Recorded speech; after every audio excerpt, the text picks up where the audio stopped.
Good day everyone!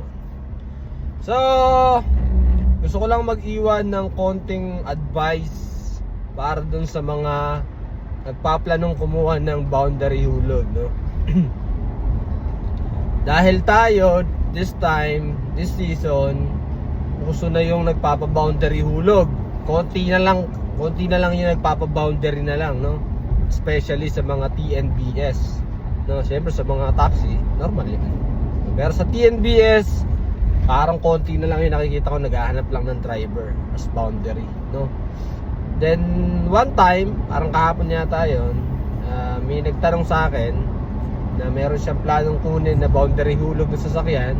So, tinanong niya ako about sa details, ano ba yung mga dapat kong i-check, ano ba yung mga dapat kong meron ako, provide ko, ano ba yung boundary hulog. So explain natin, no? Ako di ako madamot sa ganyan sa information. Hindi tayo madamot sa kaalaman. Kaya nga merong Quiz TV, no? Para somehow mag-guide tayo sa mga ganito.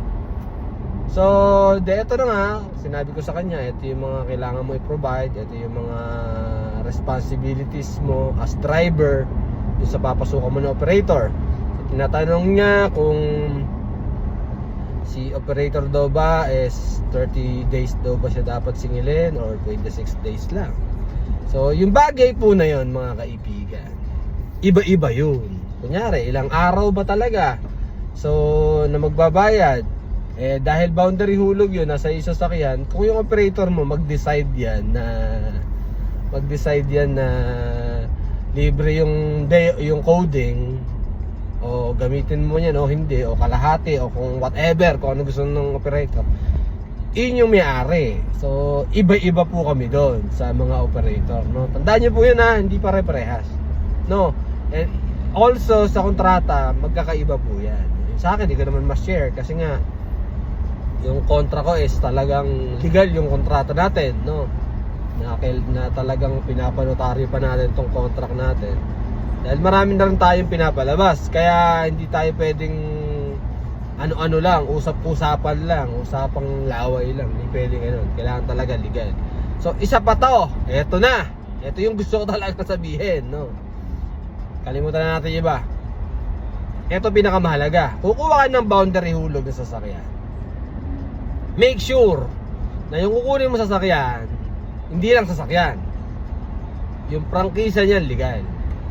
Tandaan nyo po yan. Kasi kukuha ka ng sasakyan na gagamitin mo sa hanap buhay, so kailangan legal yung papel mo. Hindi siya tinatawag na tempo. Tandaan nyo po yan, tempo.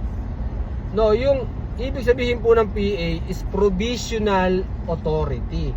Ibig sabihin po ng provisional, binibigyan lang ng temporary na permit yung sasakyan, yung papel na yon, para makapagbiyahe while inaayos yung pinaka-prangkisa, yung CPC. No, tandaan niyo po. Kaya wala pong tempo. Yung tempo / peke.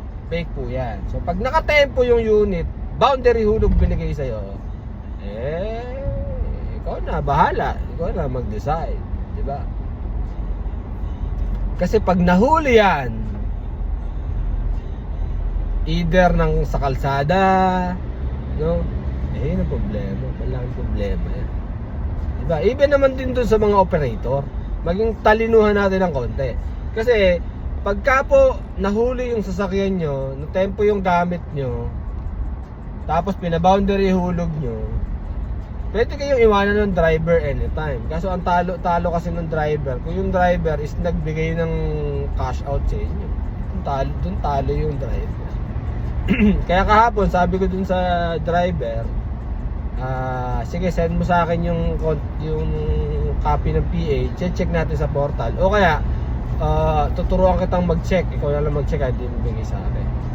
So nung chinek, PA po ito, PA.